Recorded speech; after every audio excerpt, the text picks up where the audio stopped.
Olá, está no ar o América. Aqui falamos sobre boas práticas agrícolas que podem ser reproduzidas nos 34 países do continente americano em prol de uma agricultura sustentável e o bem-estar rural. Hoje, em pauta, vamos falar sobre a Iniciativa Andina, que é uma plataforma de inovação regional do Centro Internacional da Batata, que tem sede em Lima, no Peru. O projeto busca promover o uso sustentável da agrobiodiversidade para fomentar o desenvolvimento com base de recursos locais, ações para adaptação da agricultura em ambientes extremos para remodelar o sistema agrícola da região. Para falar mais sobre esse assunto, eu vou falar com o chefe da Iniciativa Andina e o cientista de origem holandesa, que nos fala diretamente também do Peru, Stef de Haan. Ele aqui está ao vivo conosco. Stef, welcome to America. It's a pleasure to have you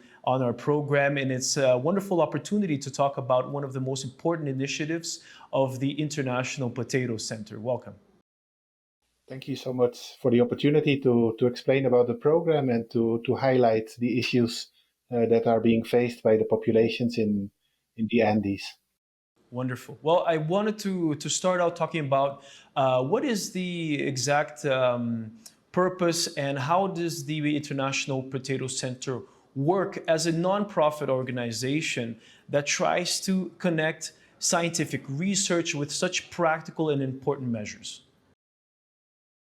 Yeah, so the International Potato Center, we just became 50 years last year. We're part of the CGIAR centers, the one CGIAR, which also includes other centers like CIAT and CIMIT in the Americas. And for us, the Andean region is really our birthplace. So it's the place where originally, 50 years ago, we started to work on potato and sweet potato biodiversity, by collecting all the genetic resources, by storing them safely in the gene bank to be used in breeding. But throughout the years, also the challenges here have changed a lot.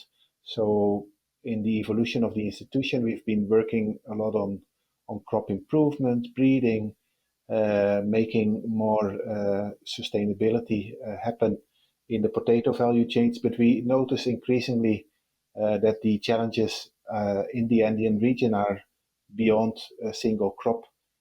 So that's why we also have a strategy currently that looks at a broader portfolio of options for innovations for the Andes.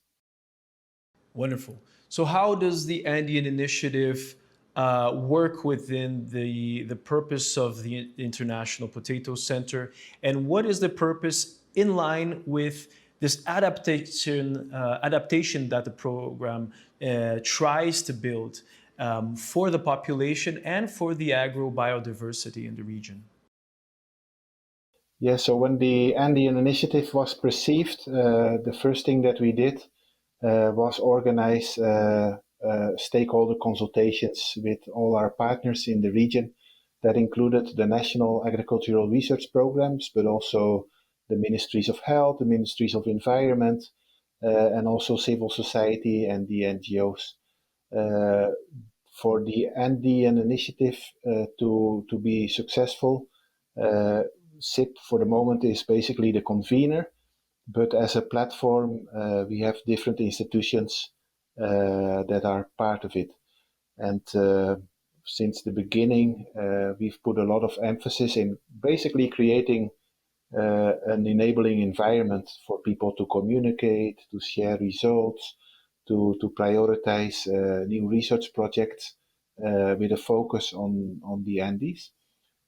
For the moment, that includes also a focus, like you mentioned before, on agrobiodiversity, climate action, healthy diets and food systems, and involving indigenous people and youth. So for us, this is the roadmap that we have for the coming 8 years up to 2030.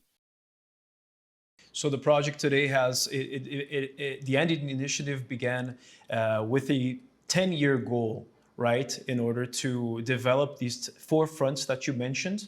What is your diagnosis nowadays as to the key problems that need to be addressed in the Andean region, and how the Andean Initiative, along with the CIP, works in the region to address these issues? Yeah, so the Andean region is one of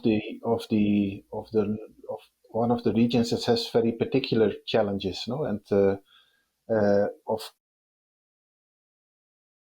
course, a lot of the Andean countries at the moment is related to this difficulty of rural populations in the high mountains to make a decent living. And that is whether it's pastoral societies or high agricultural societies that are doing rain-fed agriculture at high altitude. Uh, Generally, the challenge that a lot of the countries face is that there is a huge inequality between those living in the mountains, in the high altitude areas, compared to where the capital cities are, or compared to where the economic development is happening. So it also is combined with some other challenges. No, one is to have in mountain agriculture to have volume, for example, for markets or for export is more difficult because we are talking about basically family agriculture in areas that are fragile and also very much distanced from the main ports and from the capital. At the same time, a lot of the extreme events, the glaciation, the disappearance of the glaciers, the changes in the availability of water, and out of season climate events are affecting a lot the high altitude agriculture. But then, of course, at the same time, there is also a high presence relatively of native populations, no Quechua farmers and indigenous Aymara farmers who have a lot of tradition and a lot of knowledge. And so the Andean Initiative, what it is looking for is to address those challenges, of course, by bringing in science from the outside, but also by building on local knowledge and traditional knowledge that's already present in the area. And that includes, for example, the knowledge and the opportunities for a bioeconomy based on indigenous crops, which include potato, but can also include other crops like quinoa or amaranth, and even livestock, for example, vicuña fibers. Fantastic. So within these challenges that you've mentioned, we saw one of the key issues that we are seeing now with the Andean initiative that is trying to be addressed is exactly the factor of climate change. So in the region, we know that the topography within the Andes is not easy, right? For you mentioned exactly how you have family agriculture, agriculturals in the region, how their manner of producing food, livestock, different types of potatoes, amongst other types of nutritious elements. How is it that the climate change problem is being addressed, especially with the example of the glaciers that are melting in the region and the necessity of perhaps developing types of crops that are more resilient to water shortages? Yes, so in the Andean Initiative, the approach that we're taking for practical solutions for climate change is, you could call it the basket of options approach. So there is no silver bullet, there is no single solution. So on the one hand, when it comes to water, we're doing research on soil organic carbon and like the what we call the paramos or puno ecosystems and their water retaining capacity. And on the other hand, also on water harvesting and small scale irrigation. So that is one part of the solution. On the other hand, like you mentioned, crop improvements and looking for varieties that are earlier that can escape from extreme events, but also drought tolerance, frost resistance are some of the characteristics either for potato or quinoa that are increasingly important. And then there are also technological elements about extension and sharing information.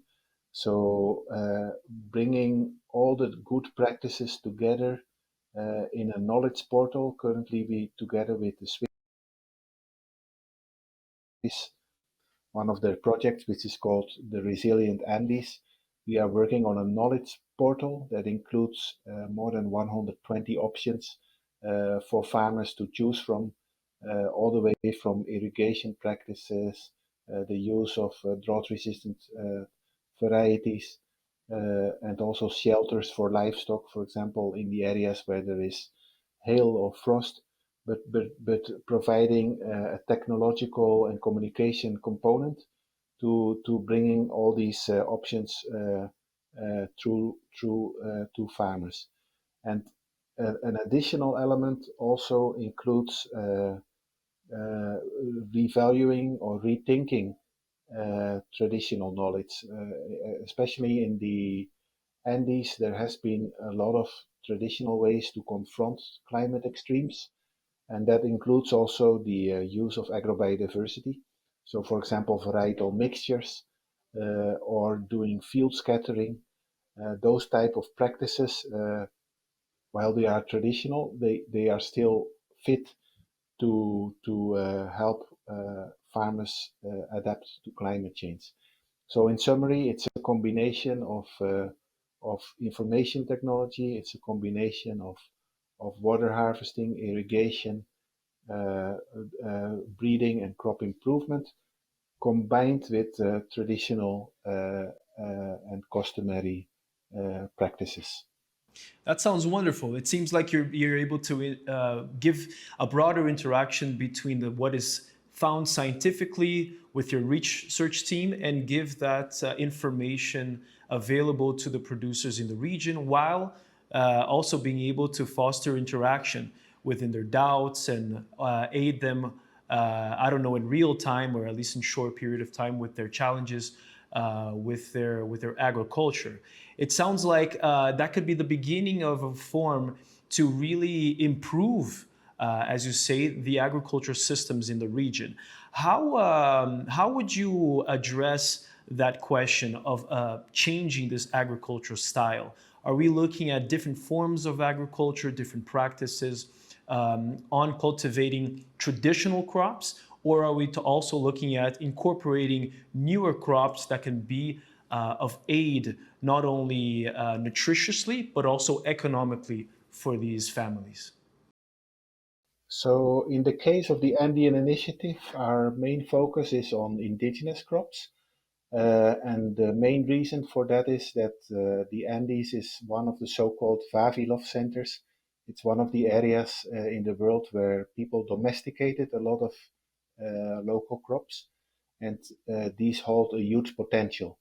So that doesn't mean that we would discard any introduced crops. Of course, there's also an option there, but like the kind of the unexplored treasure of the Andes is really related to the agrobiodiversity in the zone. And we notice also every 2 or 3 years again a new crop emerges, whether you call them future foods or superfoods. But of course, the story of maca, the story of quinoa, and now recently also a rediscovery of the lupines, native lupines from the Andes as a very nutritious and high protein containing crop. So we still believe that for mountain areas to be competitive, they have to differentiate themselves from the rest of the world. And if you look at the development, for example, in the Alps or in the Pyrenees or in the Himalayas, a lot of the value chain is linked to revaluing and marketing native crops. So that is also one of the focus that we have in the Andean Initiative. That of course doesn't mean that if you work with native crops that you can't work on technological innovation and making production better. No, so putting science behind that is really important. And one clear example, for example, is the quinoa boom. No, when it was the International Year of Quinoa in 2013, not a lot of people had heard about quinoa.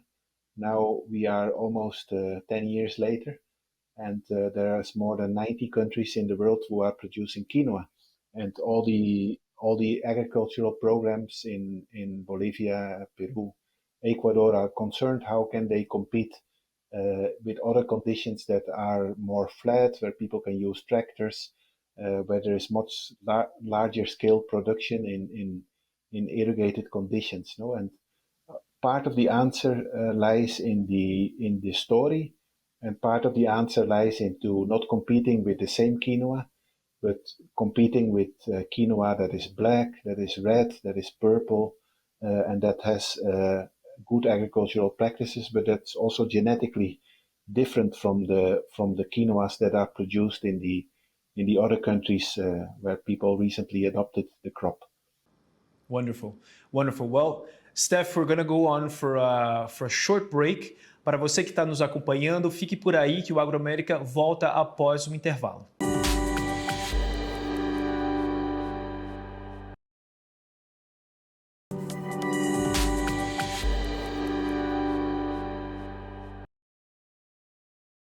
Olá, o AgroAmérica está de volta. Estamos falando com Stef de Haan, cientista sênior do Centro Internacional da Batata, que é chefe da Iniciativa Andina, que tenta melhorar como os recursos naturais na região andina podem beneficiar melhor os agricultores familiares e alimentação na região. Voltamos aqui com ele. Stef, thanks again for being at our program. I wanted to continue a little bit of our conversation regarding quinoa and the different types of natural resources and plants native of the Andes and how they have come out to the international market. The potato, of course, is a great example because the home of the potato is in fact the Andes, right? A lot of people may not know that, but given the proliferation of the English potato, as it is so called after World War II, it has been thought that the potato actually was sometimes European type of crop, but in fact it's an Andean type of crop. How do these kinds of market sharing phenomenons how do they interact with such international protocols, such as the Nagoya Protocol, that tries to foster some sort of benefit sharing within the natural resources of different countries or regions in the international market? Oh, that's a really fascinating question, and let me answer this in two parts. First, about the challenge of developing markets and value chains in the mountains, no? And that is a challenge for Peru, but for every country that is located in a mountainous region, whether it's Tajikistan or Ethiopia or also Austria, mountain regions always have a difficulty to produce volume, basically because of the slopes and the small properties, and of course also the isolation from the markets. So when the quinoa boom happened, in the beginning the only supply was from the Andes, but very soon in terms of volume other countries took over. And so the only way for Andean countries and for mountainous countries to compete is to really go for quality and for original produce that is really for more high value markets that appreciate a denomination of origin or where the product comes from. But in the case of Peru specifically, but also in the case increasingly in Bolivia, the whole development of the gastronomy sector and ecotourism related to the food experience of coming to a country that is mega diverse has also reinvented a lot of these markets. So really more local markets where people will visit Cusco, Machu Picchu, or the Lake Titicaca area have an experience of eating native foods. And this has also created for a group of farmers new market opportunities. Now, how does this relate to the Nagoya Protocol? Of course, the Nagoya Protocol indicates that the indigenous populations that have given origin to, or who have domesticated these crops benefit from innovation. And so after the Nagoya Protocol was adopted, a lot of the international companies that work with crops like potato or quinoa are looking at ways on how to link to the center of origin and how to actually put benefit sharing into practice. And it's not so easy because the Nagoya Protocol, specifically under the Convention of Biological Diversity, mentions that each country needs to do a direct bilateral agreement. And initially, those agreements were quite bureaucratic because they were from government to company or from company to government. But we have a few good examples nowadays. One really good example is one case from Peru, which is called the Aguapan Association. Aguapan stands for the Association of Potato Guardians of Peru. So as a first step to claim benefits, what they did is to actually organize themselves in an association or a cooperative. And of course, we often find cooperatives for coffee or for cacao or for export crops, but often we do not find cooperatives or associations with who to talk when we talk about native plants, no? Whether it's medicinal plants or potato or quinoa. So Aguapan got organized in 2014 and has as an association of custodian farmers. That means farmers will maintain 50 to 200 varieties for each family to be able to negotiate directly now with companies. That is one practical example of how the Nagoya Protocol can be put into practice. So initially in 2014, it was one breeding company from Europe joining.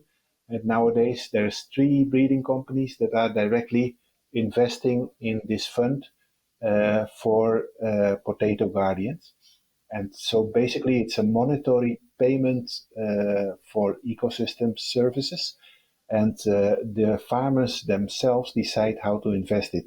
And till date, they have been investing basically in 3 types of benefits. First, in health insurance for the farmers who maintain the biodiversity. Second, in education, so better access to education, school fees, and school materials for their children. And the third example is related to agricultural inputs, so labor or organic fertilizers.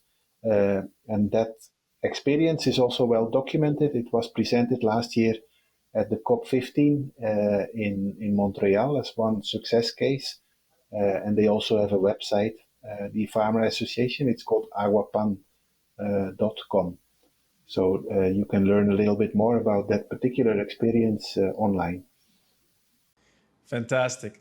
So here we just spoke about a little bit on the international side of how these types of protocols interact with the local community, as well as we spoke a little bit on the emergency measures that need to be taken in order to address the climate factor. And you spoke a little bit now on the climate services that these agricultural families practice and can also receive income for. Now, one thing that I'm a little bit doubtful and I wanted to ask you about is in terms of the different types of markets and how we can actually interact with the infrastructure, the local infrastructure, especially with such difficult topography that places like Peru and Colombia have, in order to export these types of products, interact with local markets, and thus benefit the local community and how they produce. What are the challenges and what is the Andean project trying to develop in terms of this type of infrastructure and this regional integration in order for that these crops that are produced in these different areas can actually go to the centers of tourism and the different markets, whether they're in Peru or even in other countries? Yes, so I think a lot of the classical traditional value chain work, also in the Andean region for the last 20 years, 2 decades, have always been very much focused on markets outside of the country, export, and a lot of these boom crops therefore had problems.